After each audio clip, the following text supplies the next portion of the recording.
നമ്മളോട് സ്നേഹത്തോടെയാണോ പറയുന്നത്? സ്നേഹത്തോടെ ആണെങ്കിൽ ചിരിക്കാനൊക്കെ ചെറിയൊരു പാടുള്ള മനുഷ്യനാണ്. അപ്പൊ ഇങ്ങനെ ഭയങ്കര ദേഷ്യം, ഇങ്ങനെ എപ്പോഴും ദേഷ്യത്തോടെ നമ്മളോട് കാര്യങ്ങൾ കമ്മ്യൂണിക്കേറ്റ് ചെയ്യുന്ന ആളാണ്. അതുകൊണ്ട് തന്നെ ആ പറയുന്ന കാര്യങ്ങളൊന്നും എനിക്ക് ഒരിക്കലും കണക്ട് ആയിട്ടില്ല. അപ്പൊ എന്തിനും പറഞ്ഞു തരുമ്പോഴും നമ്മള് ഒരു പുച്ഛിക്കാനുള്ള ഒരു ടെൻഡൻസി എപ്പോഴും ഉണ്ടായിരുന്നു. എപ്പോഴും അപ്പയ്ക്ക് അത് ആ ഒരു കാര്യം അപ്പൊ ഒട്ടും ഫ്രണ്ട്ലി ആയിട്ടല്ല അത് പറയുന്നേ. എന്റെ ടോൺ ഇങ്ങനെയാണ്.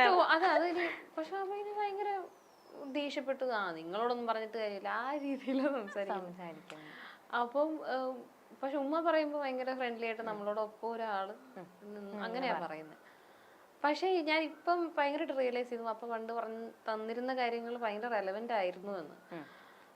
പക്ഷെ അന്നൊന്നും എനിക്കത് അനുസരിക്കാനോ അത് ഫോളോ ചെയ്യാനോ പറ്റിയിട്ടില്ല. പക്ഷെ ഇപ്പം പാപ്പ പണ്ട് പറഞ്ഞിരുന്ന കാര്യങ്ങൾ ആലോചിക്കുമ്പോൾ ശരിയാ, അങ്ങനെയൊക്കെ ജീവിച്ചിരുന്നേ കൊള്ളായിരുന്നു, അങ്ങനെയൊക്കെ നമ്മള് അങ്ങനെ ഇപ്പൊ ഇൻഡസ്ട്രിയിലേക്ക് വരുന്ന സമയത്ത് അങ്ങനെയൊക്കെ പെരുമാറിയിരുന്നെങ്കിൽ, അങ്ങനെയൊക്കെ ഓരോ കാര്യങ്ങൾ ഫോളോ ചെയ്ത് നന്നായിരുന്നു ഞാനിപ്പോ മനസ്സിലാക്കുന്നത്.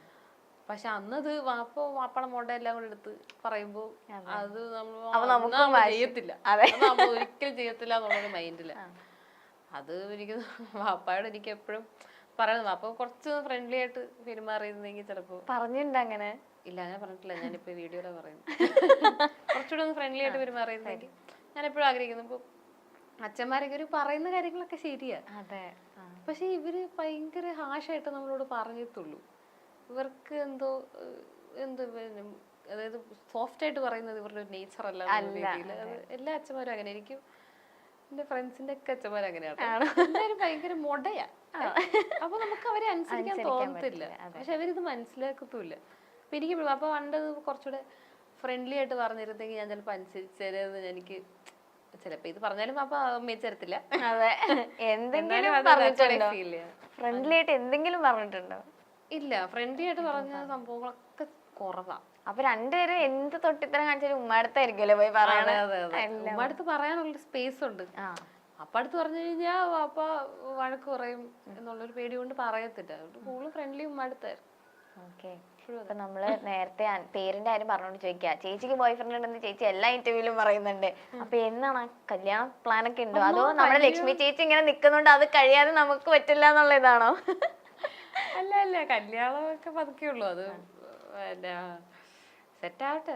ലക്ഷ്മി ചേച്ചി ഞാൻ കെട്ടിട്ട് നീ കെട്ടിയാ മതി. അങ്ങനെയൊന്നുമില്ല കേട്ടോ, യൂത്തായി പോയാ കെട്ടുമെന്ന് തോന്നുന്നു, എനിക്ക് തോന്നി. അതിന് മുമ്പ് എനിക്ക് കെട്ടണമെന്നുണ്ട്. പക്ഷെ ഞങ്ങൾക്ക് അങ്ങനെയൊന്നുമില്ല, ആദ്യമില്ല, ആരാദ്യം പറ്റുന്നോ അവര് കിട്ടും. എനിക്ക് ഉടനെ തന്നെ കെട്ടണമെന്നൊക്കെയാണ്. പക്ഷെ സമയാവട്ടെ. പുള്ളി എന്റെ പാട്ടെന്ന് താല്പര്യം ഉടനെ കെട്ടാൻ താല്പര്യമില്ല.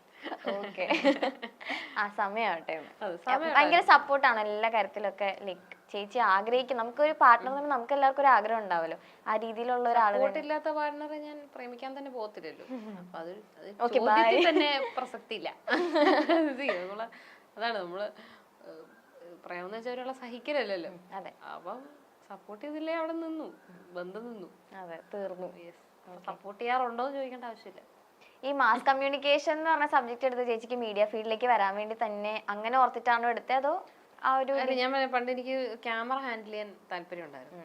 അപ്പൊ അങ്ങനെയാ ഇതുപോലെ മാസ് കമ്മ്യൂണിക്കേഷൻ ഒക്കെ എടുക്കുന്നത്. പിന്നെ എന്നോട് താല്പര്യമൊക്കെ പോയി.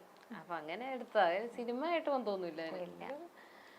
പല കാര്യങ്ങളും പഠിക്കാൻ പറ്റിയെന്ന് ഞാൻ വിചാരിക്കുന്നത്. അങ്ങനെ അതാ, ഞാനും വിഷ്വൽ മീഡിയ ആയിരുന്നു. അപ്പൊ നമുക്ക് ഇങ്ങനെ ഓരോ സ്ഥലത്ത് പോകുമ്പോ പഠിച്ച എന്തെങ്കിലും ഒക്കെ ഒരു സാധനങ്ങൾ അവിടെ ഇവിടെ ഒക്കെ ആയിട്ട് ഉണ്ടാവും. അതുകൊണ്ട് ചോദിച്ചാലും ചിലപ്പോ പറയാനും എളുപ്പമായിരിക്കും.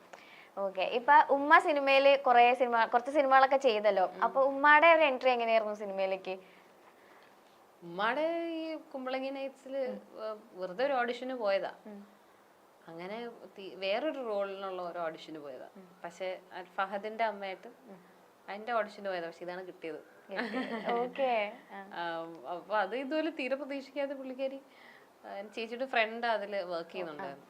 വെറുതെ അങ്ങനെ പോയത്. അങ്ങനെ ഉമ്മ ഇതുവരെ അഭിനയിക്കുന്നോ അങ്ങനെ ഒരു ഉമ്മ എഴുതും, നന്നായിട്ട് വായിക്കും, എഴുത്തൊക്കെ ഉണ്ട്.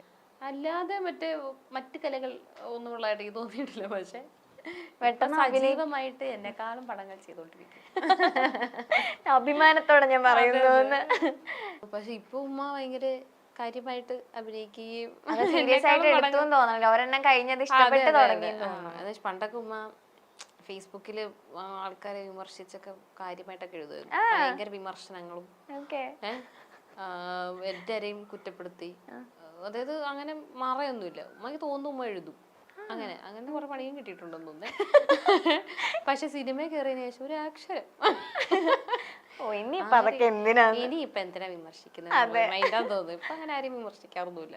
അപ്പൊ അതാണ് പണ്ടോ നല്ല പറയായിരുന്നു, എല്ലാരും പറയായിരുന്നു. അതെ, സകല ആൾക്കാരെ വിമർശിച്ച കളയും, ഇപ്പൊ ആരെയും വിമർശിക്കുന്നില്ല. ഇപ്പൊ എല്ലാരും നല്ല ആൾക്കാരെന്ന് പറഞ്ഞിരിക്കുക. ചേച്ചി തന്നെ ചേച്ചിയുടെ ഒരു ഇന്റർവ്യൂസിൽ പറഞ്ഞിട്ടുണ്ട്, ലൈക്ക് എപ്പോഴും ഒരു അപ്സ് ആൻഡ് ഡൗൺസ് ഇങ്ങനെ വന്നുകൊണ്ടിരിക്കുന്ന ഒരു ജേർണിയിലൂടെ ചേച്ചി പോയിക്കൊണ്ടിരിക്കുന്നത്. പക്ഷെ നമ്മളെപ്പോഴും ലൈക്ക് പൊതുവേ പറയുന്നത് അങ്ങനെ ഒരു അപ്സ് ഉണ്ട്, അതൊന്ന് മെയിൻറ്റെയിൻ ചെയ്ത് പോകാൻ നമ്മൾ ട്രൈ ചെയ്യണ്ടേന്നൊക്കെ നമ്മൾ ചിന്തിക്കും. ചേച്ചി ആ ഒരു എഫേർട്ട് ഇടുന്നുണ്ടോ ശരിക്കും? അയ്യോ, മെയിൻറ്റെയിൻ അങ്ങനെ എങ്ങനെ പോകണമെന്നൊക്കെ എനിക്ക് ആഗ്രഹമുണ്ട്, പക്ഷെ അത് നടക്കാറില്ല പലപ്പോഴും. ചിലപ്പോൾ എൻ്റെ മാനസികമായിട്ട് ഞാൻ ചിലപ്പം അത്ര ഓക്കെ ആയിരിക്കില്ല, ചിലപ്പോൾ ഞാൻ ഭയങ്കര ഹാപ്പി ആയിരിക്കും. അങ്ങനെയാണ് എപ്പോഴും പോകുന്നത്. ഞാൻ ഭയങ്കര ഓണായിട്ട് നിൽക്കുന്ന സമയത്ത്, അല്ലെങ്കിൽ എൻ്റെ മാനസികാവസ്ഥ ഭയങ്കര ഓക്കെ ആയിട്ട് നിൽക്കുന്ന സമയത്ത് എപ്പോഴും എൻ്റെ കരിയോഗ്രാഫ് മുകളിലോട്ട് പോയിട്ടുള്ളൂ. അപ്പോൾ ഇതുവരെ എന്തിനും വിഷമോ അങ്ങനെ എന്തെങ്കിലും അലട്ടുന്നുണ്ടെങ്കിൽ നമ്മളൊന്ന് ഡൗൺ ആവും. പിന്നെ എപ്പോഴും ഇടയ്ക്ക് എനിക്ക് എപ്പോഴും ഭയങ്കര പ്രൊഡക്റ്റായിട്ട് നിൽക്കാൻ പറ്റാറില്ല, കോൺസ്റ്റന്റ്ലി എനിക്ക് പ്രൊഡക്റ്റ് ആവാൻ പറ്റത്തില്ല. അപ്പോൾ ലേസി പേഴ്സൺ. ട്രൈ ചെയ്യുമല്ലേ അതെല്ലാം, ലൈക്ക് ആ ഒരു കോൺസ്റ്റന്റ് ആയിട്ട് പോവാനായിട്ട് ചേച്ചി ട്രൈ ഒക്കെ ചെയ്യുന്നുണ്ട്. പക്ഷെ എനിക്ക് ഇടയ്ക്ക് ഒരു മടി ഇങ്ങനെ ബാധിക്കും. മടി ബാധിക്കുമ്പോ ഇങ്ങനെ എനിക്ക് രാവിലെ എഴുന്നേക്കുക, സോഫയിൽ വെറുതെ ഇരിക്കുക, വെറുതെ ഫോണിൽ കുത്താം. പക്ഷെ ചിലപ്പോ ഈ പറഞ്ഞ പോലെ പ്രൊഡക്റ്റീവ് ആവും. എനിക്ക് എപ്പോഴും പ്രൊഡക്റ്റീവ് ആവാൻ ഇതുവരെയും പറ്റിയിട്ടില്ല. അത് എനിക്ക് സ്കൂളും പോലെ അതെ. അപ്പൊ ഒരു ക്ലാസ്സിൽ വന്നിട്ട് പഠിച്ച അടുത്ത ക്ലാസ്സിൽ വന്നിട്ട് പഠിക്കത്തില്ല. അങ്ങനെ കഴിഞ്ഞ ക്ലാസ്സിൽ നന്നായിട്ട് പഠിച്ചില്ലേ, കഴിഞ്ഞ 5th സ്റ്റാൻഡേർഡിൽ നന്നായിട്ട് പഠിച്ചു, 6th കുറച്ച് കുഴപ്പം. അങ്ങനെയൊക്കെ ചിന്തിക്കുന്നത് പണ്ട് പോലെ. അതെ, എനിക്ക് കോൺസ്റ്റന്റ്ലി പ്രൊഡക്ടിവിറ്റി പറ്റത്തില്ല. ഐ ലൈക്ക് വെറുതെ ഇരിക്കാൻ അത്രേ ഇഷ്ടമായിരിക്കും. ഇങ്ങനെ വെറുതെ ഒരു പണിയെടുക്കാതെ, അതിപ്പോൾ ഫോണില്ലെങ്കിലും വെറുതെ പുറത്തോട്ട് ഇങ്ങനെ അന്തം വിട്ട് നോക്കിയിരിക്കാൻ.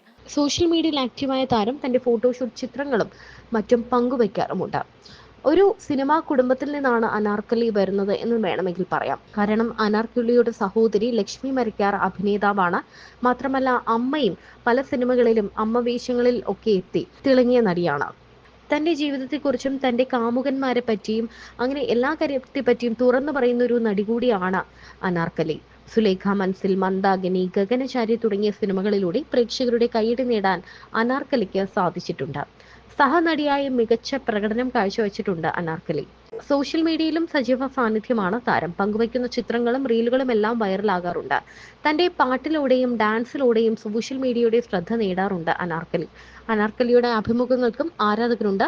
മറയില്ലാതെ തുറന്നു സംസാരിക്കുന്നതാണ് അനാർക്കലിയെ എപ്പോഴും വ്യത്യസ്തയാക്കുന്നത്. തന്റെ പ്രണയങ്ങളെക്കുറിച്ചും ബ്രേക്കപ്പിനെ കുറിച്ചും ഒക്കെ അനാർക്കലി അങ്ങനെ സംസാരിക്കാറുണ്ട്.